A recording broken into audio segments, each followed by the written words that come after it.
തന്നെയല്ലേ ഇന്നോട് പറഞ്ഞത് നിങ്ങളങ്ങോട്ട് കൊണ്ടുവരാന്, പിന്നെ നിങ്ങൾ ഉടുക്ക് പോകാനാ? അതൊന്നും പറഞ്ഞാൽ പറ്റൂല. കണ്ടോലെ പെരിയിൽ എത്രയെന്ന് എഴുതിയിട്ടാണ് ഞാൻ വന്ന് നിൽക്കണത്. ഞാനും കൂടി ഇവിടെ വന്ന് നിന്നുങ്ങാണ്ട് ഇങ്ങനെ വെറുപ്പിച്ചാലേ ഇന്നോടെല്ലാം കൂടി എന്നോട് തീർക്കും. അത് എല്ലാവരും സ്വാഭാവികമായിട്ട് അങ്ങനെ ആവും. അതുകൊണ്ട് ഉമ്മ പോവുകയാണ്. വെയ്ക്കളമാതിരി അവിടെ നിന്നുകൊണ്ട്. വേണ്ട, നിങ്ങളതെല്ലാം മാറിയിട്ട് പോയാ മതി. അത് പിന്നെ എന്തേലായിട്ട് അതിനൊന്നും പറഞ്ഞുകൊണ്ട് നിൽക്കണം. അത് നിങ്ങൾ കാര്യാക്കണ്ട.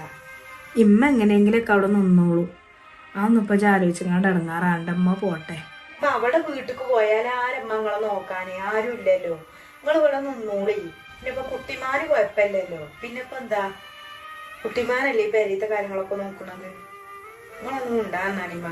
കുട്ടിമ്മ ഇപ്പൊ നോക്കണ്ട് പറഞ്ഞിട്ട് കാര്യമില്ല. ഇങ്ങനെയാകുമ്പോ എന്താ കാട്ടുന്നത്? ഞാനിപ്പോ എന്തിനാ നിങ്ങളെ വിളിച്ചതാണോ വിചാരിച്ചങ്ങാട്. ഞാൻ കറി ഉണ്ട് അടുപ്പത്ത്, അവിടുന്ന് പോകണ്ടാണ്. നിങ്ങൾ കടന്നുകൂടി കുറച്ചു തരാം കേട്ടോ.